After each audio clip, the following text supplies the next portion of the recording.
yang membuat kemudian independensi menjadi hilang. Dari imparsial menjadi parsial, hukum dan asasi manusia yang dengan singgung sebagai yang dengan kasus ini jeblok.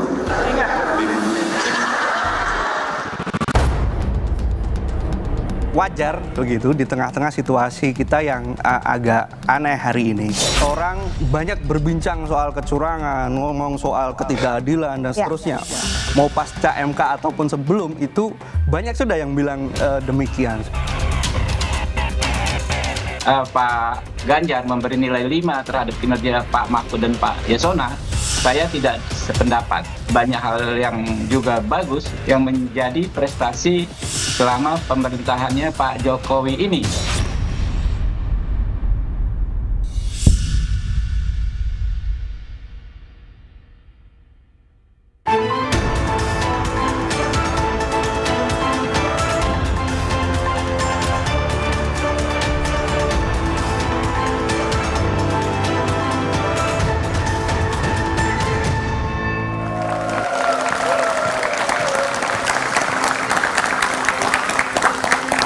Selamat malam saudara. Calon Presiden nomor urut 3 Ganjar Pranowo menilai penegakan hukum di era Presiden Jokowi menurun. Tak tanggung-tanggung Ganjar memberi nilai 5. Menurutnya, buruknya penegakan hukum karena syarat intervensi dan rekayasa. Pernyataan Ganjar menuai kritik dan juga polemik. Pasalnya Mahfud MD cawapresnya adalah Menko Polhukam. Ada juga Menteri Hukum dan HAM Yasona Laoly yang juga koleganya di PDI Perjuangan. Lalu yang jadi pertanyaan, kenapa Ganjar tiba-tiba mengkritik Presiden Jokowi? Apakah ini murni sebagai bentuk koreksi atau hanya intrik karena tak didukung Jokowi di Pilpres nanti? Kita akan membahasnya bersama dengan sejumlah narasumber. Selamat malam dan juga selamat datang Roni Talapesi, jubir TPN Ganjar Mahfud. Terima kasih Mbak Sylvia. Selamat malam dan selamat datang Ismail Bahtiar, jubir Timnas Anies Mohaimin. Assalamualaikum, terima kasih. Waalaikumsalam. Selamat malam dan juga selamat datang Rumadi Ahmad, tenaga ahli utama KSP. Selamat malam. Selamat malam dan selamat datang Maman Abdurrahman, jubir TKN Prabowo Gibran. Malam Mbak. Dan juga teman-teman mahasiswa dari Politeknik APP Jakarta, Universitas YAI, Universitas Pancasila, Universitas Budi Luhur, Universitas Indonesia, dan STMI. Saudara, inilah dua arah. Saya Liviana Charlisa. Intervensi yang membuat kemudian independensi menjadi hilang. Dari imparsial menjadi parsial, yang dengan kasus ini jeblok.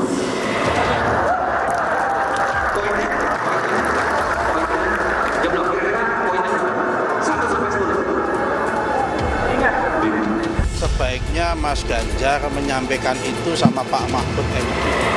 Menko Polhukamnya yang paling bertanggung jawab tentang penegakan hukum kan Pak Mahfud MD.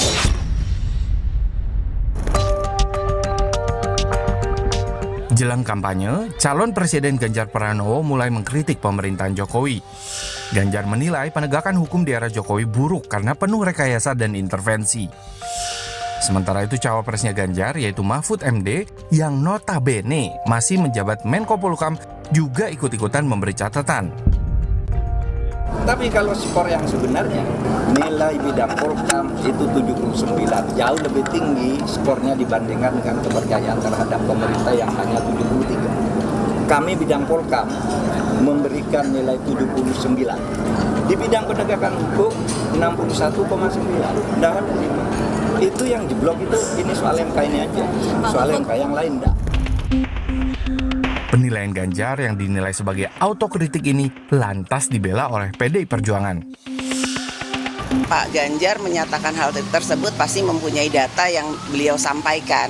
Nah, hal-hal tersebut yang bisa saya sampaikan adalah bahwa semua penegakan hukum yang ada di Indonesia tentu saja harus berjalan dengan baik, sesuai dengan koridornya, tanpa kemudian membeda-bedakan atau kemudian ada tebang pilih.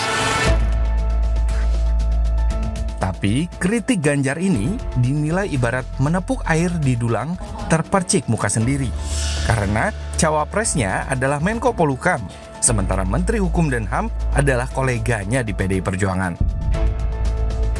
Ya, kita lihat Pak Ganjar mungkin melakukan apa yang disebut otokritik, kritik terhadap diri sendiri. Ini hal yang biasa di kalangan intelektual, ya. Karena kita tahu dua menteri utama di bidang hukum, Pak Mahfud MD, cawapresnya beliau sendiri, Menko Polhukam, dan Pak Yasona ya. Itu dua menteri utama di bidang hukum, Menteri Hukum dan HAM. Ya, jadi kalau mengatakan nilainya 5 berarti kan kinerja cawapresnya sendiri memang 5, mungkin seperti itu, tapi nggak ada masalah ya. Saya melihat banyak hal yang juga bagus ya, yang menjadi prestasi selama pemerintahannya Pak Jokowi ini. Kenapa sih Ganjar tiba-tiba mengkritik Presiden Jokowi? Apakah ini murni sebagai bentuk koreksi? Atau hanya intrik karena tidak didukung Jokowi di Pilpres 2024 nanti? Kita juga kehadiran panelis malam hari ini, Ferry Amsari, pakar hukum tata negara. Selamat malam, Pak Ferry. Saya langsung ke Bung Roni. Jadi apa dasar kritik Ganjar dan nilai 5 untuk penegakan hukum di era Presiden Jokowi? Ya, bicara soal hukum ini selalu menarik ya, karena terkait dengan semua elemen masyarakat. Yang memang kita lihat akhir-akhir ini bagaimana keadaan hukum di Indonesia setelah putusan MK, kemudian ada juga putusan MK-MK yang menyatakan ada ketidakprofesional dari seorang ketua MK sehingga dia dicopot berdasarkan putusan MK-MK. Dan saya rasa ini merupakan keresahan semua elemen masyarakat. Dan tidak hanya Pak Ganjar ya, tetapi budayawan, kemudian akademisi, kemudian para tokoh sudah menyampaikan seperti itu. Jadi bicara soal skor angka 5 ini, kalau kita melihat, ini merupakan titik di mana terjadi putusan MK diperkuat dengan putusan MK-MK. Jadi angka 5 ini murni karena putusan MK saja? Betul. Oke, kalau dibilang gini, menepuk air di dulang, terpercik ke muka sendiri. Artinya gini, orang-orang banyak bilang, termasuk tadi Gus Nusron, loh Menko Polhukamnya kok menterinya Pak Jokowi, itu kemudian cawapresnya Pak Ganjar. Artinya mengkritik cawapresnya sendiri. Ya, kalau kita lihat ya, Menko Polhukam ini kan dia sebagai Menko yang mengkoordinir dari beberapa instansi, lembaga. Kita lihat bagaimana upaya luar biasa dari Pak Mahfud MD ya, mengawal kasus-kasus besar. Kita lihat aja kasus Indosuria, itu korbannya ada 25.000. Itu kerugiannya itu dari korban 106 triliun. Baik. Dan bagaimana karena Pak Mahfud yang sebagai Menko dia aktif juga turun ke bawah, kemudian mendorong aparat penegak hukum agar bekerja secara maksimal, sehingga kasus tersebut bisa tuntas. Dan kita juga lihat bagaimana kasus Asabri, kasus Jiwasraya. Saya pikir banyak kasus yang dikawal oleh Pak Mahfud ya. Saya ke Bang Maman. Terima nggak angka 5 buat Pak Jokowi? Sebagai partai koalisinya dan juga sebagai partai yang sekarang ada di satu naungan bersama dengan koalisi-koalisi partai besarnya Pak Jokowi. Begini, saya sebetulnya mulai mau bicara tentang Pak Mahfud ini sebetulnya pas akhirnya saya jadi kepengen betul ikut mengomentari kinerja Pak Mahfud. Jadi saya ingin memulai dengan kata the contradictive couple of the year. Kenapa gitu? Jadi hari ini saya akan bilang bahwa Mas Ganjar dengan Pak Mahfud adalah contradictive couple of the year. Kenapa gitu? Sekarang gini, bagaimana nggak kontradiktif? Yang mengkritik Mas Ganjar, Menko Polhukamnya petugas partai PDI, yang hari ini menjadi calon wakil presidennya Mas Ganjar. Menkumhamnya satu partai dengan Mas Ganjar. Ketua Komisi 3 itu satu partai dengan Mas Ganjar. Artinya hampir dari atas Menko Polhukam, Menkumham dan legislasinya itu satu partai dengan Mas Ganjar. Jadi kalau misalnya statement Mas Ganjar tadi mengatakan nilainya 5, berarti secara tidak langsung Mas Ganjar mengatakan bahwa kader-kader yang diusulkan satu partai dengan beliau duduk di pemerintahan yang nggak perform. Gimana jawab itu, Mas Roni? Itu satu. Lalu yang kedua, saya merespon tadi yang dibilangin sama sahabat saya. Jangan pada saat ada sebuah ketidakberhasilan dalam kita memimpin, kita mengatakan bahwa itu bukan karena saya. Tapi pada saat ada keberhasilan yang tadi disampaikan, asabrilah, walaupun kita juga bisa mempertanyakan juga sampai sejauh mana dan ujungnya di mana hari ini beberapa kasus-kasus disampaikan. Pada saat ada yang berhasil, disampaikan bahwa itu adalah hasil karya prestasi Pak Mahfud. Tapi pada saat ada yang gagal mengatakan bahwa Pak Mahfud hanya sebatas Menko Polhukam. Ini yang tadi saya bilang akan terlalu banyak kontradiktif pada saat yang mengatakan itu adalah Mas Ganjar terkait dengan prestasi hukum pemerintahan hari ini. Oke. Kalau yang mengatakan sahabat saya dari PKS, yang mengatakan Mas Ferry gitu, mungkin kita masih bisa memiliki nalar sehat ya. Karena posisi PKS, positioningnya firm di oposisi. Oke, gimana tuh Bang Mas Rat? Ferry juga sebagai kalau pengamat menurut saya hukum juga kan posisinya kita di situ. yang apa disampaikan oleh Pak Ganjar ini kan pasca MK. Nah, Yang publik melihat bagaimana seorang pemimpin lembaga tertinggi pengadilan itu dikenakan sanksi pelanggaran etik berat. oke. Dan juga kita lihat bagaimana saat ini ketua MK tersebut, ex-ketua MK itu coba mengambil sikap dengan mengajukan gugatan di PT UN. Menurut saya publik sudah bisa melihat kok. Jadi apa yang disampaikan oleh Pak Ganjar itu adalah konteks Mahkamah Konstitusi. Ini merupakan kemunduran yang ada di Republik ini dan ini menjadi nokta hitam dalam penegakan hukum kita, konstitusi kita, dan demokrasi kita. Ini yang perlu kita highlight selalu bersama. Jangan kita lupakan. Baik. Proses gugatan di MK, Menko Polhukamnya masih Pak Mahfud MD. Di dalam putusan Proses gugatan itu sangat jelas Menkumhamnya bahwa masih terjadi Yasona Lauli. intervensi. Artinya Kita secara jangan struktural bergeser. tim hukum Kita pemerintahan berbicara tidak ada yang terhadap berubah. Apa yang terjadi di MK? Oke. Nah, di sini yang saya mau sampaikan begini. Kemudian kita Baik, harus apa yang dulu. menjadi prestasi Pak Mahfud Oke. dalam membongkar Baik. kasus-kasus besar itu harus kita Sekarang, Bang apresiasi. saya sama Mas, tapi bedanya saya objektif dalam menilai. Kalau memang dia berhasil, kita sampaikan dia berhasil.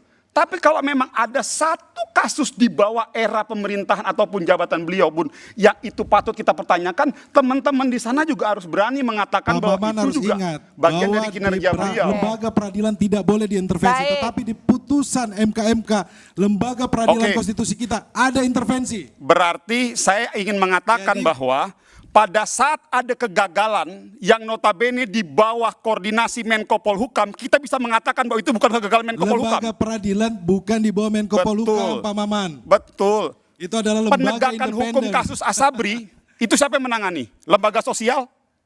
Kasus Asabri itu melibatkan Kasus Asabri aparat-aparat yang penegak menangani hukum yang apakah lain, itu lembaga aparat hukum TNI. atau lembaga Bapak harus sosial? lihat. Bapak harus lihat bagaimana putusan. Begini Mas, Enggak. begini, kita fair aja. Ya, Penanganan kasus Asabri itu ditangani oleh lembaga sosial atau lembaga hukum? Baik. itu berhasil loh. Iya, makanya Lewat saya mau Kejaksaan tanya. Agung. Saya mau tanya, penanganan berhasil. enggak, no. Simpel aja kita. Mas. Kasus Indosuria. Penanganan kasus Asabri yang menangani lembaga sosial atau lembaga hukum? Lembaga hukum Kejaksaan Di itu bawah berhasil. siapa? Berhasil kan? Di bawah siapa? Menko Polhukam. Berhasil. Iya. Harus fair juga mengatakan Tetapi bahwa kalau lembaga pada saat peradilan, ada Menko kegagalan Polhukam tidak bisa sebuah mengintervensi. proses hukum Oke. itu Bapak harus mengerti dong. Oke. Jadi gini, Baik. yang ingin saya Jangan bilang, Baik. kita tidak mari mengerti. kita berdiri di atas tatakan objektivitas. Oke. Lembaga Kalau peradilan memang tidak Pak boleh Mahfud diintervensi, prestasinya apalagi positif, Mahkamah Konstitusi. kita katakan positif. Baik. Wajib kita untuk menjaga. Tapi kalau memang ada kegagalan, kita gagalkan bahwa kita Oke. katakan bahwa ada kegagalan fair. Jadi Oke. bahwa memang ada prestasi Pak Mahfud, saya sebagai salah satu legislatif mengatakan kita apresiasi. Oke. Tapi Oke. pada saat ada kegagalan di bawah koordinasi Kementerian Menko Polhukam, orang-orang seluruh pejabat aparatur itu tidak Saya berani pikir bertanggung lembaga jawab. peradilan tidak bisa Baik, diintervensi tahan oleh Pak dulu. Mahfud MD. Saya ke Bang Ferry. Bang Ferry, yang satu bilang ini harusnya tanggung jawab Menko Polhukam, yang satu bilang ya nggak bisa dilepasin juga dari Pak Jokowi. Gimana tuh? Di mana-mana Mbak Livi, kalau dulu adalah sepasang kekasih lalu pisah ribut di tengah jalan, seru juga ngelihatnya. Oh, Nah, sebenarnya kalau dibawa ke konstitusi dulu ya, bahwa pemegang kekuasaan pemerintahan itu ada di tangan presiden.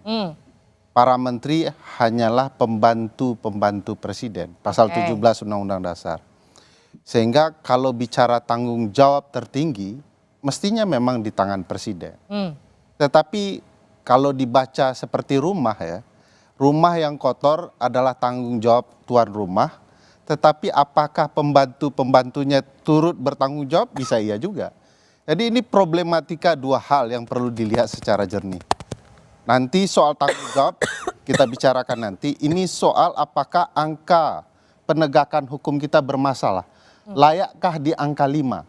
Oke. Kalau kita baca misalnya pendapat Friedman, kalau mau ditinjau 3 hal, satu struktur hukumnya, yaitu para aparat penegak hukumnya, memang ada masalah. Misalnya Firly, pimpinan KPK di bawah kuasa rumpun eksekutif, sekarang jadi tersangka. Bagaimana pemberantasan korupsi kita yang punya angka jeblok 4 poin? Siapa paling bertanggung jawab? Tentu ketua rumpun eksekutifnya, yaitu presiden, begitu ya. Karena itu tidak berkaitan dengan menteri. Substansi hukum kita, perundang-undangan kita karut marut. Memang DPR punya wewenang pembentukan peraturan perundang-undangan, tapi kuasa presiden dalam pembentukan peraturan itu di 5 tahapan pembentukan undang-undang. Semua ada presiden. Jadi presiden intinya menurut Anda siapa yang harus tanggung jawab? Yang paling Nanti kita jawab usai jeda di luar. Saya sedikit boleh? Nanti usai jeda di luar. Gantung.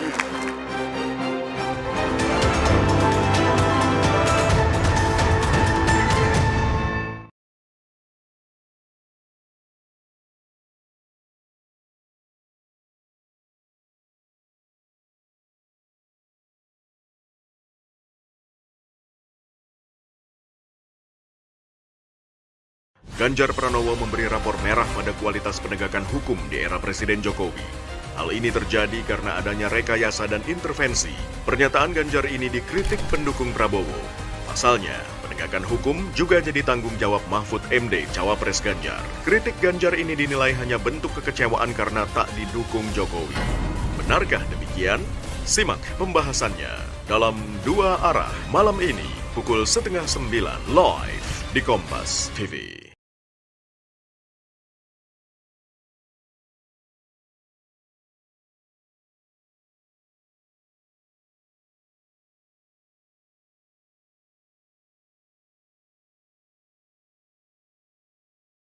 Ganjar Pranowo memberi rapor merah pada kualitas penegakan hukum di era Presiden Jokowi. Hal ini terjadi karena adanya rekayasa dan intervensi. Pernyataan Ganjar ini dikritik pendukung Prabowo. Pasalnya, penegakan hukum juga jadi tanggung jawab Mahfud MD, Cawapres Ganjar. Kritik Ganjar ini dinilai hanya bentuk kekecewaan karena tak didukung Jokowi. Benarkah demikian? Simak pembahasannya dalam Dua Arah malam ini pukul 8:30 live di Kompas TV.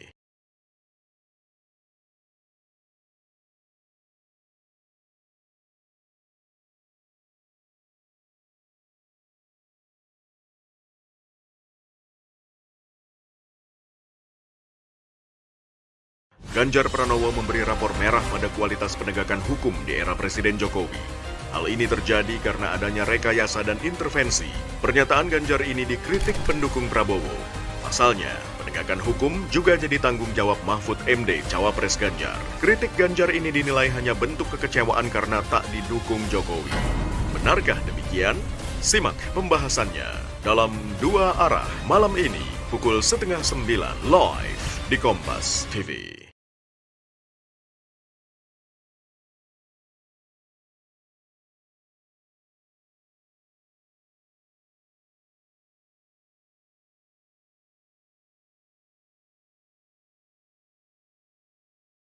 Ganjar Pranowo memberi rapor merah pada kualitas penegakan hukum di era Presiden Jokowi. Hal ini terjadi karena adanya rekayasa dan intervensi. Pernyataan Ganjar ini dikritik pendukung Prabowo. Pasalnya, penegakan hukum juga jadi tanggung jawab Mahfud MD, Cawapres Ganjar. Kritik Ganjar ini dinilai hanya bentuk kekecewaan karena tak didukung Jokowi. Benarkah demikian? Simak pembahasannya dalam Dua Arah malam ini pukul 8:30 live di Kompas TV.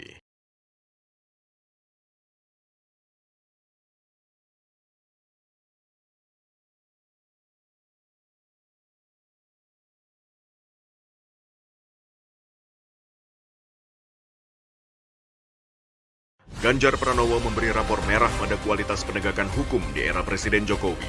Hal ini terjadi karena adanya rekayasa dan intervensi. Pernyataan Ganjar ini dikritik pendukung Prabowo.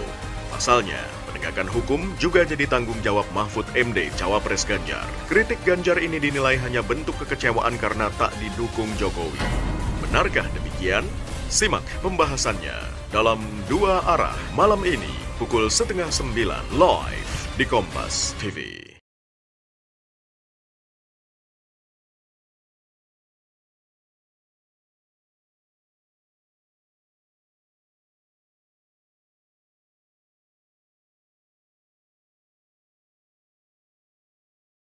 Ganjar Pranowo memberi rapor merah pada kualitas penegakan hukum di era Presiden Jokowi. Hal ini terjadi karena adanya rekayasa dan intervensi. Pernyataan Ganjar ini dikritik pendukung Prabowo. Pasalnya, penegakan hukum juga jadi tanggung jawab Mahfud MD, Cawapres Ganjar. Kritik Ganjar ini dinilai hanya bentuk kekecewaan karena tak didukung Jokowi. Benarkah demikian? Simak pembahasannya dalam Dua Arah.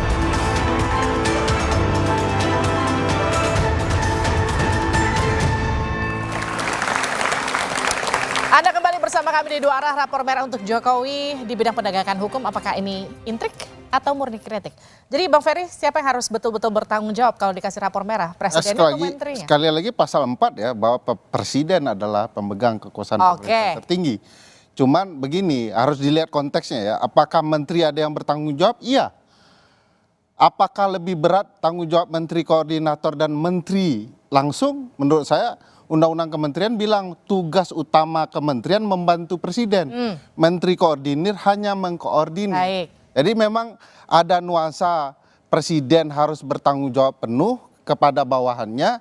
Apakah menteri-menteri punya bagian dalam kerusakan ini? Ya pasti iya. Oke, Pak Rumadi gimana jawabnya? Saya mau tambahkan Nanti sedikit. sebentar. Pak Rumadi dulu. Ya, pertama begini Mbak Livi, pernyataan Pak Ganjar ini sebenarnya kalau kami di pemerintahan ya, kami di kantor staf presiden, tidak menjadikan basis diskusi tersendiri yang serius gitu. Karena pertama kami tahu pernyataan ini disampaikan spontan oleh Pak Ganjar ketika ditanya wartawan, konteksnya juga sangat spesifik, sangat khusus ketika terjadi putusan MK-MK dan kita tahu bagaimana opini publik terkait dengan MK-MK ini. Dan itu yang pertama. Jadi ini adalah sesuatu yang spontan. Dan yang kedua, kalau kita mau menyampaikan tentang sejauh mana keberhasilan dan kegagalan dari pemerintah Jokowi Ma'ruf Amin terkait dengan penegakan hukum, saya kira ada ukuran-ukuran yang bisa kita gunakan yang lebih ada barometernya. Kalau dikasih angka 5?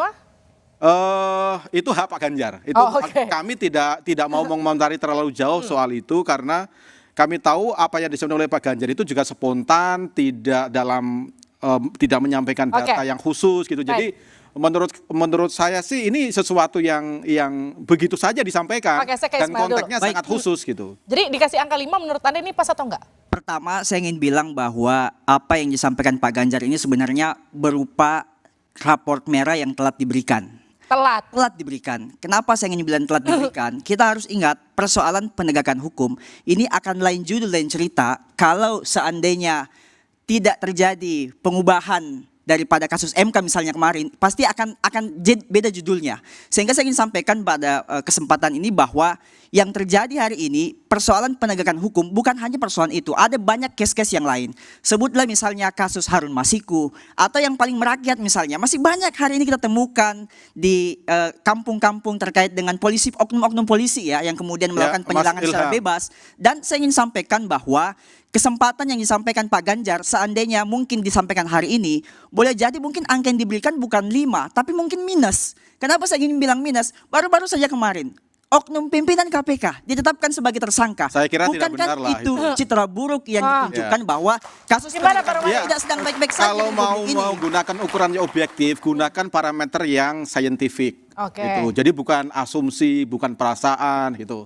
Nah, asumsi yang saintifik itu antara lain dilakukan oleh sejumlah lembaga yang mengukur tentang tingkat keberhasilan penegakan hukum. Antara kan Kompas juga merilis itu, yang tadi angkanya sudah disampaikan oleh Pak Mahfud, angkanya itu 61,9 kalau dibandingkan dan keberhasilan ekonomi itu lebih baik. Karena ekonomi itu angkanya 61,5 gitu. Jadi menurut saya harus menggunakan ukuran-ukuran yang saintifik, tidak bisa hanya menggunakan asumsi. Kalau masalah di mana-mana ada masalah. Saya kira hal yang wajar kalau ada berbagai macam persoalan hukum. Yang penting kita ingin memastikan bahwa persoalan-persoalan hukum itu ditangani. Bukan persoalan hukum yang kemudian dibiarkan saja gitu. Nah, ini kan kalau kita lihat nih Bang Roni, sambil kita lihat ya, ini survei Litbang Kompas dari Oktober 2022 sampai Agustus 2023, ini sebelum putusan MK ya. Sebetulnya angka kepuasan publik di bidang penegakan hukum itu cukup tinggi di 61,9, ini justru meningkat meskipun ini sebelum keputusan MK. Gimana tuh Bang Roni? Ya, kalau putusan MK ini kan adalah apa yang disampaikan oleh Pak Ganjar adalah ungkapan kekecewaan ya. Bukan hanya Pak Ganjar, semua pihak ya. Oke. Saya mau meluruskan juga Pak Maman. Kalau Mahkamah Konstitusi ini kan adalah lembaga yudikatif. Jadi ini eksekutif tidak boleh mengintervensi yudikatif. Ini yang perlu kita luruskan. Jadi ini bukan tanggung jawab dari Pak Mahfud ya. Itu yang perlu kita luruskan. Nah, terkait dengan penegakan hukum yang sekarang merosot, menurut kami memang kita melihat bahwa Pak Ganjar dan Pak Mahfud merupakan pasangan yang kita boleh sampaikan bahwa pasangan duit tunggal. Kalau di angkanya sekarang 5, kita akan pastikan bahwa di bawah kepemimpinan Pak Ganjar dan Pak Mahfud, angka itu akan naik. Setelah terjadi peristiwa paman dan keponakan yang di MK. Terus, kalau saya mengutip yang disampaikan oleh teman adik saya di PKS ya. Kalau kasus Harun Masiku tanggung jawab siapa? Kalau bicara soal Harun Masiku, pertanggungjawaban pidana adalah pertanggungjawaban pribadi. Jadi ketika yang bersangkutan secara institusional itu di mana pertanggungjawabannya? Jadi ini PKS loh yang nyampein loh, bukan saya loh. Bilang gini, Mbak. Jadi bicara pidana adalah pertanggungjawaban pribadi, Pak. Inilah yang saya maksudkan tadi, bahwa ini akan lain judul, lain cerita kalau kasus MK ini tidak terjadi. Sehingga saya ingin bilang bahwa marilah kita buka kacamata kita, lihat semua problematikanya secara general, bahwa ada banyak kasus-kasus penanganannya hari ini yang belum selesai. Dan tadi benar pengantar kita di awal bahwa apa yang dilakukan Ganjar sebenarnya dia menusuk pisau pada dirinya sendiri. Kenapa? Jelas-jelas yang dia kritisi adalah cawapresnya gitu. Yang secara tidak langsung banyak persoalan penegakan hukum, meskipun secara presentasi angka tadi 61, sekian persen itu sudah cukup. Tapi saya melihat bahwa ingat hal-hal yang sifatnya presentasi pada angka-angka penanganan yang sifatnya kerakyatan itu masih banyak belum selesai. Jadi kalau menurut Anda Menko Polhukamnya atau presidennya yang kemudian harus disalahkan? Maksudnya apa? Yang angka-angka kerakyatan belum selesai itu maksudnya apa? Jadi sebutlah misalnya penanganan terkait kriminalisasi terhadap Undang-Undang ITE misalnya, ini kan banyak. Jadi kasus-kasus seperti ini masih banyak terjadi. Maksud saya harusnya ini menjadi koreksi besar-besaran terhadap pemerintahan Jokowi bahwa sedang banyak yang tidak baik-baik saja. Dan komitmen kami terhadap pasangan Amin saya kira sama semua lah. Tetapi saya ingin menyampaikan bahwa kami ingin mengembalikan marwah daripada penegakan hukum yang berkeadilan. Memang marwah penegakan hukum kita kenapa Bang Maman? Apa? Memang marwah penegakan hukum kita yang berkeadilan harus dikembalikan. Kenapa menurut saya juga itu, makanya gini, nah ini yang saya selalu bilang gini. Ini 2 bulan lagi mau pemilihan, jadi akan banyak sekali orang cari muka dan buang bodi, melepas tanggung jawabnya. Saya ambil contoh satu, Menko Perekonomian itu Ketua Umum kami, Pak Erlangga Hartarto. Pada saat masalah COVID, yang paling dihajar, yang paling dikritik publik adalah Pak Erlangga. Kami tidak pernah mengatakan dan lari dari pertanggungjawaban itu. Karena memang Menko Perekonomian adalah Pak Erlangga Hartarto, ya kita ambil tanggung jawab itu. Ini kita bicara hukum loh. Itu dulu satu. Artinya seluruh urusan koordinasi terkait sektor ekonomi itu di bawah Ketua Umum kami, Erlangga Hartarto. Pada kondisi hari ini juga seperti itu. Jadi yang harus kita lakukan sebagai aparatur pemerintahan yang diberikan kepercayaan oleh Pak Joko Widodo di posisi apapun harus berani mengambil tanggung jawab itu. Jangan hanya karena menjelang mau pilpres, pada saat ada yang jelek-jeleknya semua buang badan. Ini sama. Gimana tuh? Ini sama juga. Sekali lagi skor 5 itu satu lagi saya mau sampaikan. Ini sama seperti cawapresnya Mas Anies. Jadi perlu kita kita sampaikan. Bisa sampaikan. kita buang bodi hari ini mengatakan membuang rasa tanggung jawab itu semua kepada Pak Jokowi, padahal Mas Caimin adalah bagian dari pemerintahan hari ini. Itu yang saya bilang. Mari menjelang pertarungan pilpres 2 bulan ke depan, kita harus berani bertanggung jawab. Benar katakan benar, salah katakan salah. Jangan hanya karena ingin mengambil simpati publik 2 bulan ke depan, kita membuang tanggung jawab itu kepada Pak Jokowi. Bukan begini, saya kira Pak Maman tidak mengerti ya, bahwa lembaga yudikatif itu tidak boleh diintervensi oleh siapapun. Gitu loh, itu yang harus kita pisahkan. Ini berbicara, Pak Maman kelihatannya berbicara dari sektor ekonomi. Tapi kalau bicara soal hukum, pengadilan itu dilarang diintervensi, tidak boleh. Apalagi lembaga yudikatif, itu harus kita jaga bersama. Kalau kejadian yang ada di MK, kemudian putusan MMK, itu sudah jelas. Lembaga peradilan diintervensi, sudah ada putusannya. Nah sekali lagi, terkait dengan skor 5 ini bukan substansi ya. Ini ungkapan kekecewaan spontan. Saya boleh tambah nggak sedikit? Lebih penting sekarang adalah bagaimana kita melihat visi misi Pak Ganjar dan Pak Mahfud yang sudah dituangkan, yaitu bagaimana kita penegakan hukum, menjaga demokrasi, kemudian bagaimana kita mengembalikan kepercayaan publik terhadap HAM. Saya mau lihat di paslon yang lain ada nggak bicara soal HAM? Oke. Anies bicara soal itu, Mas. Jadi Anies Muhaimin, tiga pokok daripada komponen visi misi kami salah satunya adalah mengembalikan marwah demokrasi, mengembalikan marwah penegakan konstitusi berkeadilan, dan yang kedua adalah kualitas demokrasi kita harus dikembalikan. Tapi saya ingin tambahkan sedikit, Mbak. Ini sangat menarik tadi apa yang disampaikan Bang Maman terkait dengan dampak keputusan hukum terhadap ekonomi. Saya ingin bilang bahwa iklim investasi kita dipengaruhi oleh kepastian hukum. Maksud saya dengan adanya distrust seperti ini, jangan-jangan orang tidak percaya nanti akan membuat sebuah iklim investasi tidak baik. Dan boleh saja saya berasumsi, jangan-jangan sampai hari ini IKN tidak begitu mendaya daya tarik dan daya minat investasi asing masuk karena tidak adanya kepastian hukum di Republik kita. Saya Mbak Livi, ini karena yang bicara ini tim ses ya, jadi kami tidak mau masuk pada perdebatan tim ses untuk mengunggulkan calonnya masing-masing. Jadi kami dari sisi pemerintah kami hanya ingin memastikan bahwa situasi yang terkait dengan penegakan hukum ini terjaga. Ya, kalau ada penyimpangan bisa langsung dikontrol. Masyarakat juga terlibat di situ. Kalau toh misalnya ada kekurangan di sana sini, saya kira hal yang wajar yang memang semuanya harus harus berkontribusi untuk menutup kekurangan-kekurangan. Tapi gini, ketika banyak komplain yang masuk soal penegakan hukum di era Presiden Jokowi yang dianggap sangat atau syarat politis, gimana respon Anda? Ya, sejauh itu terkait dengan putusan-putusan lembaga peradilan yang tadi dikatakan tidak boleh diintervensi, kita memang harus menghormati putusan lembaga peradilan karena disitulah prinsip dari negara hukum itu, apalagi misalnya ada Mahkamah Konstitusi, ada Mahkamah Agung yang masing-masing kan punya strukturnya sendiri-sendiri gitu. Jadi memang bagaimanapun hukum tidak bisa dilepaskan sepenuhnya dari politik. Tetapi di dalam struktur kenegaraan ini kan punya tanggung jawab masing-masing.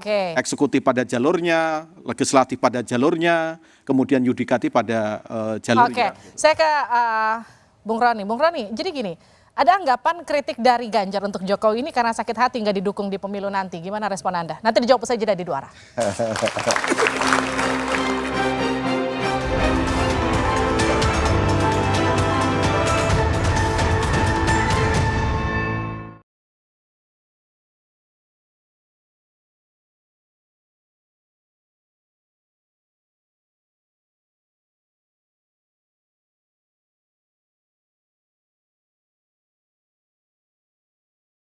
Ganjar Pranowo memberi rapor merah pada kualitas penegakan hukum di era Presiden Jokowi.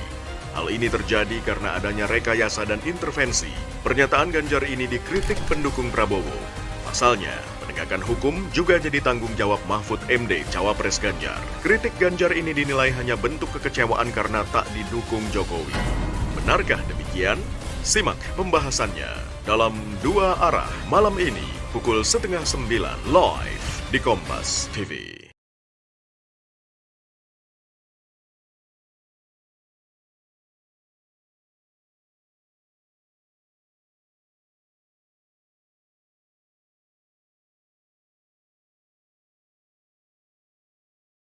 Ganjar Pranowo memberi rapor merah pada kualitas penegakan hukum di era Presiden Jokowi. Hal ini terjadi karena adanya rekayasa dan intervensi. Pernyataan Ganjar ini dikritik pendukung Prabowo. Pasalnya, penegakan hukum juga jadi tanggung jawab Mahfud MD, cawapres Ganjar. Kritik Ganjar ini dinilai hanya bentuk kekecewaan karena tak didukung Jokowi. Benarkah demikian? Simak pembahasannya dalam Dua Arah malam ini pukul 8:30 live di Kompas TV.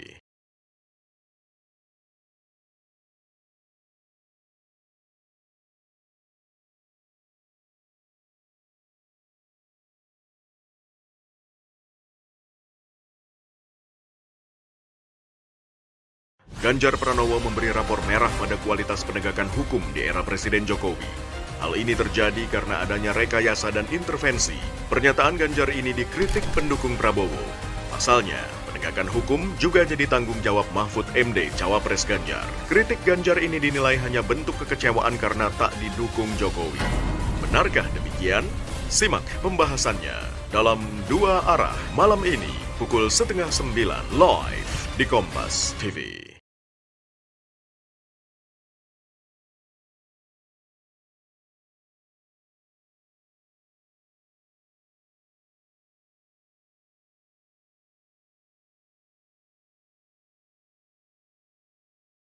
Ganjar Pranowo memberi rapor merah pada kualitas penegakan hukum di era Presiden Jokowi.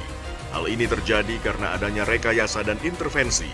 Pernyataan Ganjar ini dikritik pendukung Prabowo. Pasalnya, penegakan hukum juga jadi tanggung jawab Mahfud MD, Cawapres Ganjar. Kritik Ganjar ini dinilai hanya bentuk kekecewaan karena tak didukung Jokowi. Benarkah demikian? Simak pembahasannya dalam Dua Arah malam ini pukul 8:30 live di Kompas TV.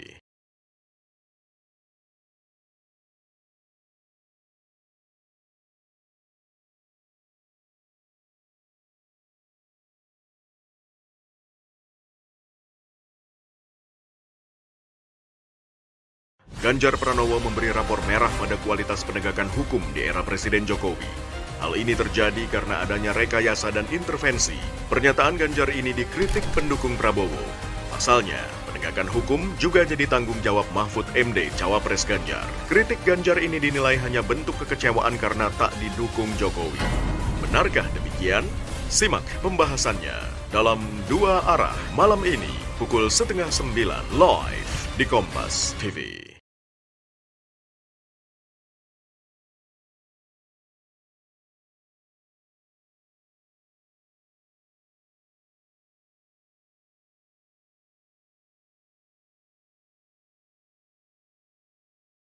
Ganjar Pranowo memberi rapor merah pada kualitas penegakan hukum di era Presiden Jokowi.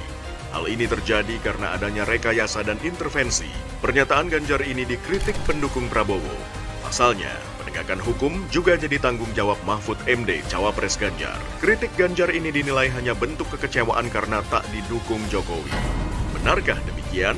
Simak pembahasannya dalam Dua Arah malam ini pukul 8:30 live di Kompas TV.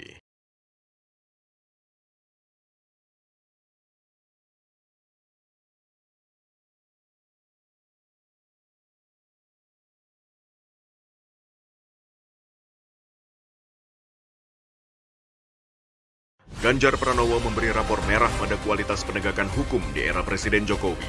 Hal ini terjadi karena adanya rekayasa dan intervensi.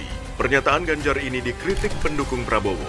Pasalnya, penegakan hukum juga jadi tanggung jawab Mahfud MD, Cawapres Ganjar. Kritik Ganjar ini dinilai hanya bentuk kekecewaan karena tak didukung Jokowi. Benarkah demikian? Simak pembahasannya dalam Dua Arah malam ini pukul 8:30 live di Kompas TV.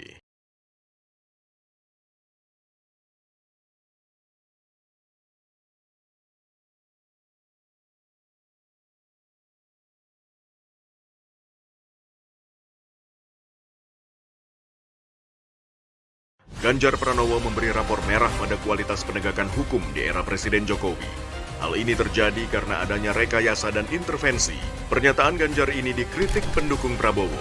Pasalnya, penegakan hukum juga jadi tanggung jawab Mahfud MD, Cawapres Ganjar. Kritik Ganjar ini dinilai hanya bentuk kekecewaan karena tak didukung Jokowi. Benarkah demikian? Simak pembahasannya dalam Dua Arah malam ini.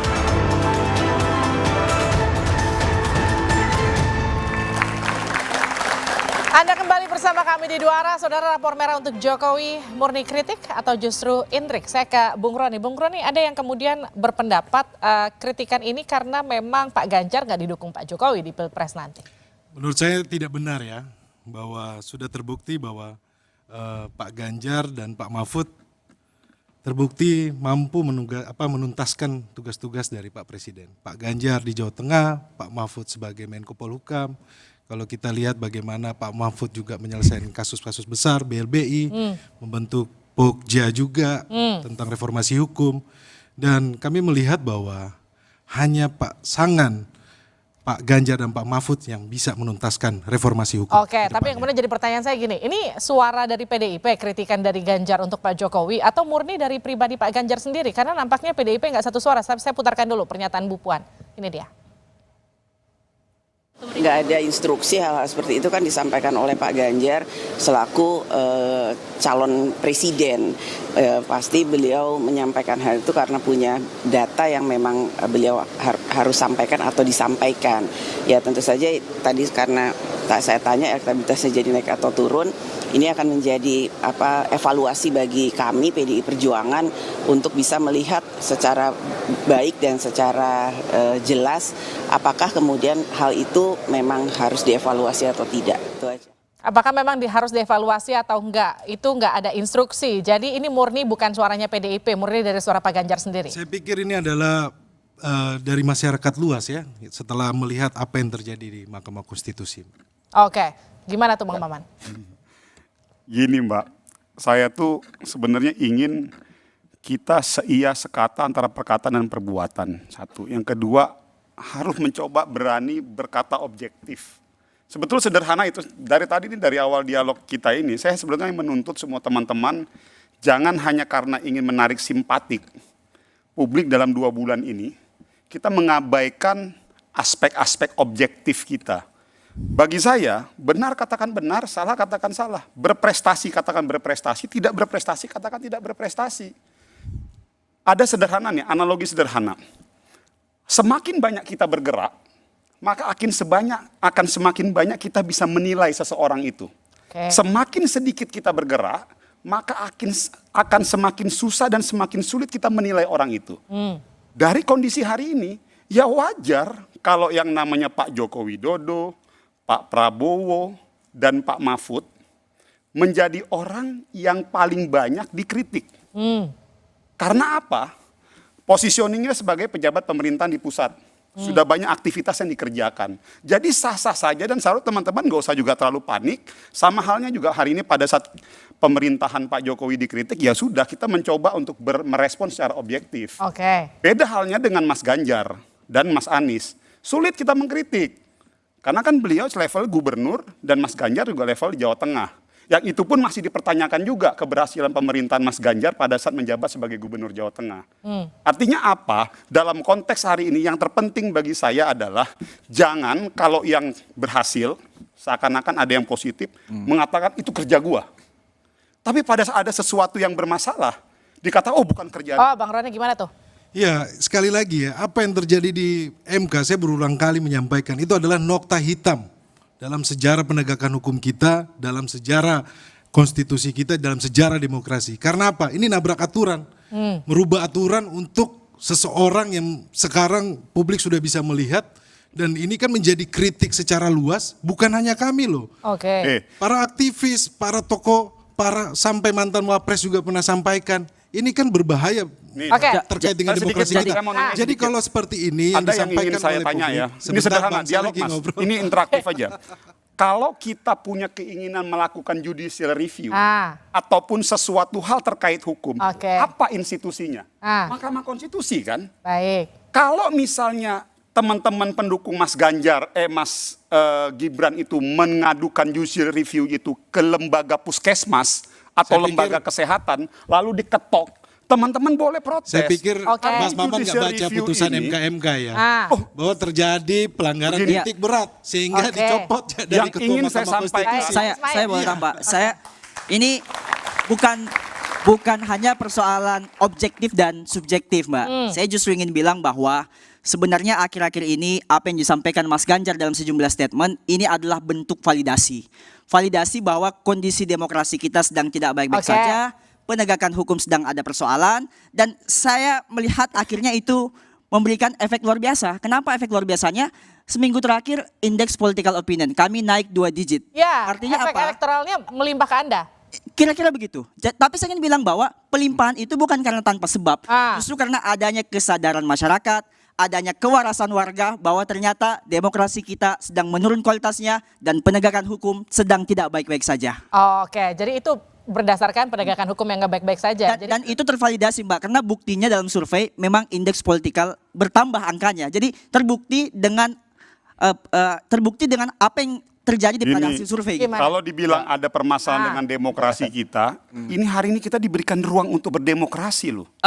Jadi jangan juga masyarakat hanya di framing hanya karena satu isu dan satu permasalahan. Ingat, ini bukan serius. Mbak. Saya ingin bilang ini bukan Bang Maman. Konflik kepentingan yang dilakukan oleh Mahkamah Konstitusi itu sudah berapa kali dan semua ada presidennya. Pada saat era Pak Jimli Asidik, Beliau juga pernah terlibat dalam permasalahan konflik. Masalahnya dia bukan paman, dia bukan paman, Bang. Dia bukan paman dan Mahkamah keponakan. Konstitusi dalam setiap mengambil keputusan pasti ada pro dan kontra. Baik. Bang Maman, Yang ingin saya sampaikan bahwa kalau kita warga negara yang baik dan menghormati proses hukum dan demokrasi di negara kita, patuhi keputusan MK sebagai sebuah produk. Dan putusan MK itu mencoreng nama bangsa Kita kita. berdebat pada apa yang mau kita berikan buat Bang bangsa Maman, dan negara ini. ingat, Bang. Jangan akhirnya ada satu permasalahan diangkat-angkat terus. Bang Maman, Karena apa? Teman-teman tidak punya narasi lain lagi Ingat, Bang Maman. selain membangun sebuah kampanye negatif. Ini bukan kampanye Ini yang ingin negatif. saya sampaikan.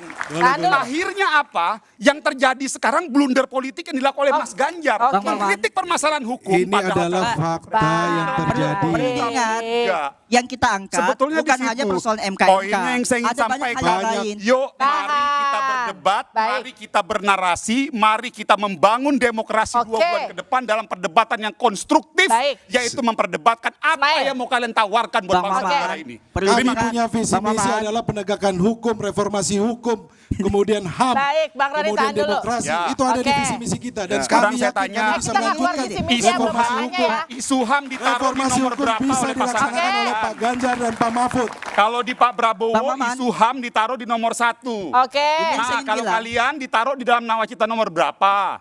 Yo jawab yuk nih, adik-adik ngeliat. Apakah Nggak boleh bicara bohong soal loh. HAM ini Anda bisa Nggak boleh bohong Bang loh, Maman. dosa loh. Ini dilihat oleh masyarakat Indonesia Bang Maman, loh. saya koreksi karena ini terkait dengan apa yang saya sampaikan tentang kualitas demokrasi. Ya.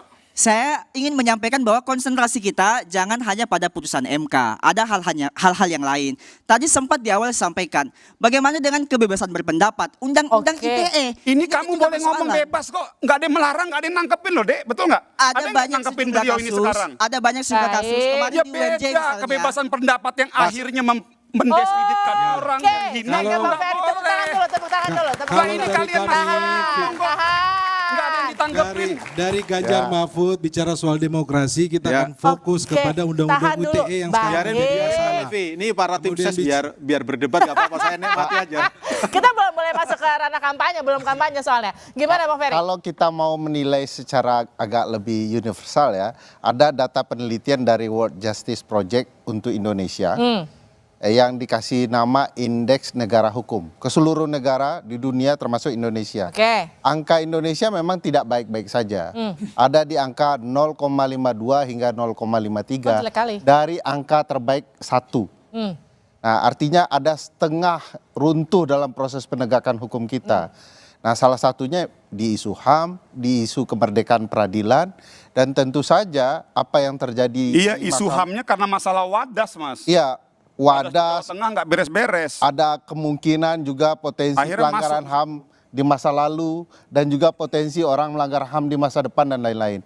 Termasuk juga peradilan. Peradilan itu tidak bisa dinafikan. Tadi Bang Maman bilang bahwa oh tidak, itu kan sudah ada dulu. Prof Jimli sendiri tidak pernah kena pelanggaran etik. Memang peristiwa di MK mau tidak mau harus diakui masalah serius. Karena melibatkan keluarga presiden dan hakimnya adalah bagian dari keluarga Lalu apa yang kemudian harus dilakukan pemerintah untuk mengembalikan kepercayaan publik di ranah hukum? Nanti dijawab Untuk secara di dua arah.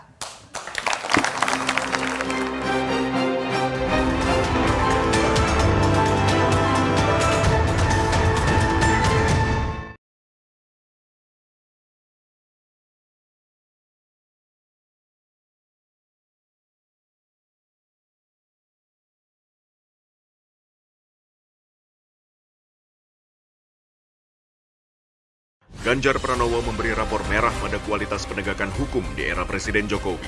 Hal ini terjadi karena adanya rekayasa dan intervensi. Pernyataan Ganjar ini dikritik pendukung Prabowo. Pasalnya, penegakan hukum juga jadi tanggung jawab Mahfud MD, Cawapres Ganjar. Kritik Ganjar ini dinilai hanya bentuk kekecewaan karena tak didukung Jokowi. Benarkah demikian? Simak pembahasannya dalam Dua Arah malam ini, pukul 8:30 live di Kompas TV.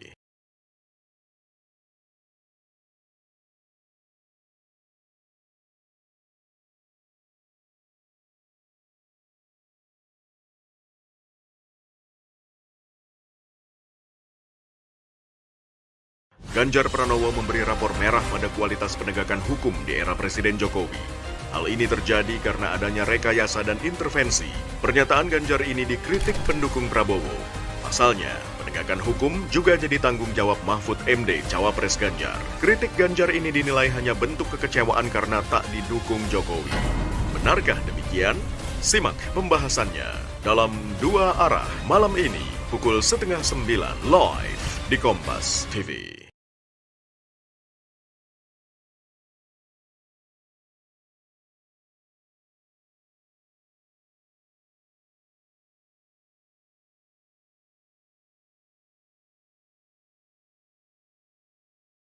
Ganjar Pranowo memberi rapor merah pada kualitas penegakan hukum di era Presiden Jokowi. Hal ini terjadi karena adanya rekayasa dan intervensi. Pernyataan Ganjar ini dikritik pendukung Prabowo. Pasalnya, penegakan hukum juga jadi tanggung jawab Mahfud MD Cawapres Ganjar. Kritik Ganjar ini dinilai hanya bentuk kekecewaan karena tak didukung Jokowi. Benarkah demikian? Simak pembahasannya dalam Dua Arah malam ini pukul 8:30 live di Kompas TV.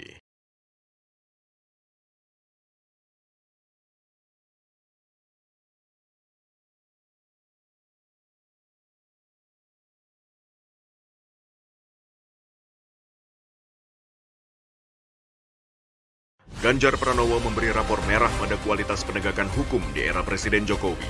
Hal ini terjadi karena adanya rekayasa dan intervensi. Pernyataan Ganjar ini dikritik pendukung Prabowo. Pasalnya, penegakan hukum juga jadi tanggung jawab Mahfud MD Cawapres Ganjar. Kritik Ganjar ini dinilai hanya bentuk kekecewaan karena tak didukung Jokowi. Benarkah demikian? Simak pembahasannya dalam Dua Arah malam ini pukul 8:30 live di Kompas TV.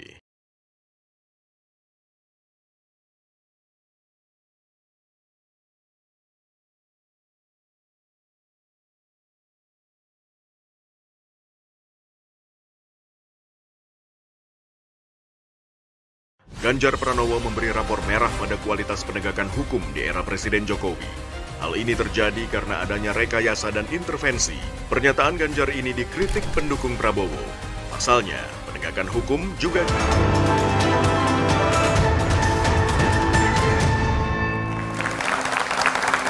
Anda kembali bersama kami di Dua Arah. Jadi ada rapor merah Jokowi yang diberikan Ganjar Pranowo di bidang hukum. Apakah ini murni kritik atau justru intrik? Yang jadi pertanyaan kemudian ke depannya bagaimana kemudian mengembalikan atau kepercayaan publik di ranah hukum?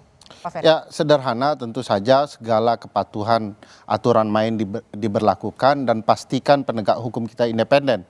Jangan mereka pula yang terlibat dalam permainan ini, dalam kecurangan, dan betul-betul gunakan mata dan telinga kita untuk memastikan proses pengawasan oleh publik dilakukan, karena kita yang berdaulat dan kita yang bernasib kalau mereka terpilih. Nasib kita dipertaruhkan dengan pilihan kita. Oleh itu, karena itu bersama-sama kita mengawasi pemilu kita untuk jauh lebih baik ke depan, dan kemudian penegakan hukum kita dipastikan betul-betul diperuntukkan bagi keadilan kita, bukan keadilan para penguasa. Oke, Pak Rumadi, gimana tuh Pak Rumadi? Mengembalikan kepercayaan publik soal penegakan hukum. 2 poin Mbak yang ingin saya sampaikan. Yang pertama, sebenarnya kami sangat terbuka dengan berbagai masukan, kritik-kritik yang disampaikan oleh siapapun, ya. Asal kritik dan masukan itu berbasis data yang bisa kita tindak lanjuti. Jadi kami selama ini dengan Tersa Presiden juga banyak berdiskusi dengan teman-teman berbagai macam kalangan untuk mendapatkan insight tentang berbagai macam hal termasuk soal penegakan hukum. Jadi kami ingin memastikan bahwa pemerintah tetap bekerja dalam relnya. Aspek-aspek yang terkait dengan penegakan hukum tetap kita jaga supaya negara ini juga ke depan itu semakin kokoh. Kemudian yang kedua, terlepas tadi perdebatan yang kita dengarkan, saya kira teman-teman yang sekarang menjadi tim ses silakan aja berdebat, kami tidak ingin masuk ke ranah itu. Silakan aja tawarkan gagasan semaksimal mungkin, kalau memang masyarakat memberikan kepercayaan saya kira akan dipilih. Cuman saya kira kita juga harus profesional dalam mengemukakan pendapat, di dalam memberikan penilaian terhadap pemerintah.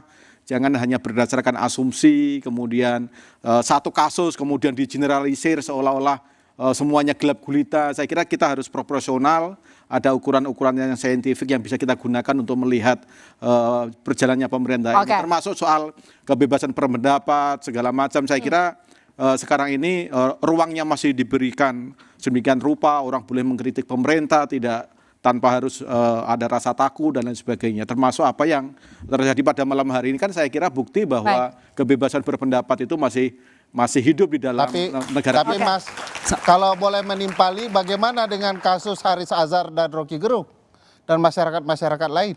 Ya itu proses hukum. Wah, tapi itu melanggar kebebasan berpendapat, dinilai masyarakat silakan menilai. Menyatakan pendapat secara lisan dan tulisan, konstitusi yang menjamin. Ya itu sudah diadili di dalam ranah hukum, silakan dinilai, masyarakat juga bisa memberikan penilaian apa yang sebenarnya terjadi dengan kasus itu. Itu yang saya maksud sebenarnya tadi terkait dengan kebebasan berpendapat. Tapi Mbak, saya ingin sampaikan bahwa terlepas dari semua itu, sebagaimana 3 capres kita semuanya adalah putra terbaik bangsa, dan saya ingin bilang bahwa cukup, mari kita menjaga demokrasi ini supaya sehat. Ada 3 tangan yang kita gunakan, Mbak. Tangan pertama itu adalah buah tangan. Mari kita bekerja memaksimalkan 2 bulan dengan gagasan narasi kita. Yang kedua adalah jabat tangan, menemui warga, memberikan hal-hal yang objektif. Dan yang terakhir adalah garis tangan kita tunggu. Dan yang terpenting jangan sampai ada campur tangan. Oke. Gimana tuh, Bang Roni? Jadi kalau dibilang apa yang dilakukan Pak Ganjar sekarang blunder, menurut Anda murni blunder atau ini murni kritik? Ya, ini terkait dengan ungkapan kekecewaan spontan. Yang pertama ya. Yang kedua, soal penegakan hukum, reformasi hukum, masyarakat sudah bisa melihat rekam jejak dari Pak Mahfud dan itu sudah terbukti. Dan saya yakin bahwa dasar-dasar yang sudah diletakkan oleh Pak Jokowi akan dituntaskan oleh Ganjar Mahfud. Oke, Pak Maman, gimana kalau dikatakan kita bilang kampanye masih 2,5 bulan lagi, kalaupun ada putaran kedua masih akan sampai pertengahan tahun di 2024, menjaga kondusivitas dan juga memastikan penegakan hukum bisa ongoing bahkan lebih baik lagi siapapun yang terpilih nanti? Ini yang pertama saya mau bilang bahwa adik-adik kita di sini nih, mahasiswa-mahasiswa rakyat Indonesia sudah cerdas. Jadi tidak ada yang perlu kita khawatirkan. Mereka tahu kok mana yang tulus, mana yang nggak tulus, mana yang ngebohong, mana yang nggak bohong, mana yang ngarang-ngarang sama yang benar-benar real buat rakyat. Artinya kita serahkan sepenuhnya kepada masyarakat. Yang terpenting bagi saya satu hal ya Mbak ya. Di kubu kita ada Pak Prabowo yang duduk di pemerintahan. Di Mas Ganjar ada Pak Mahfud yang duduk di pemerintahan. Di Mas Anies ada Caimin yang duduk di pemerintahan. Sampai hari ini mereka masih duduk di pemerintahan. Yang ingin saya sampaikan, jangan hanya karena gara-gara urusan pilpres 2 bulan ke depan, sekedar untuk menarik simpati publik, akhirnya kayak habis manis sepah dibuang. Seakan-akan bahwa prestasi, ada pasti kelemahan pemerintahan hari ini, tapi juga banyak prestasi langsung kayak dikesampingkan begitu saja, hanya demi untuk membangun sebuah pencitraan positif bagi diri mereka. Yang terpenting bagi saya, kita proporsional aja. Kalau memang ada prestasi di Pak Mahfud, saya akan bilangkan bahwa Pak Mahfud punya prestasi. Kalau memang ada kegagalan juga di Pak Mahfud, kita harus berani mengatakan bahwa ada kegagalan. Sama halnya dengan Mas Caimin. Kalau memang ada prestasi, kita sampaikan ada prestasi. Kalau memang tidak ada prestasi, ya kita harus berani mengakui. Begitu juga di Pak Prabowo. Jadi bagi saya enak akhirnya tontonan politik 2 bulan ke depan menarik dilihat oleh rakyat. Yang dilihat adalah track record, yang dilihat adalah rekam jejak. Yang dilihat adalah apa yang udah lu berikan. Bukan hanya sekedar lip service, hanya sekedar untuk menarik simpati publik. Akhirnya arahnya apa? Membangun sebuah narasi. Yang tadi saya bilang, ya cenderung untuk lip service. Itu saja Mbak. Kalau saya sedikit, ya dari kami adalah bagaimana kita menjaga demokrasi ini berjalan sebagaimana mestinya. Karena ini adalah buah reformasi. Dan beberapa kejadian minggu sebelumnya itu sudah dilihat oleh publik. Dan ini bicara soal fakta. Ketika kita lihat ada hal-hal yang tidak sesuai, kemudian ada dari teman-teman mengadakan diskusi, wawancara seperti ini karena terjadi keresahan di masyarakat.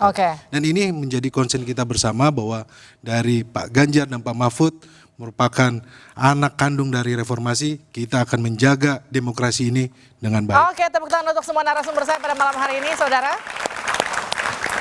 Tak ada yang salah dengan kritik yang dilontarkan selama semangatnya untuk perbaikan Indonesia ke depan, apalagi jika didukung dengan data dan fakta yang sahih, serta bisa dipertanggungjawabkan. Kritik akan jadi kontraproduktif dan memicu perselisihan jika diniatkan untuk menyerang dan menjatuhkan lawan. Pihak yang dikritik juga harus sabar dan berjiwa besar, serta berani mengevaluasi dan mengoreksi tindakan atau kebijakan yang dinilai melenceng dari tatanan dan aturan perundang-undangan. Karena Indonesia negara hukum, bukan negara kekuasaan. Saya Liviana Cerlisa, tetap saksikan Kompas Kompas TV untuk mengupdate informasi terkini seputar pemilu 2024 hanya di Kompas TV, independen terpercaya. Sampai jumpa.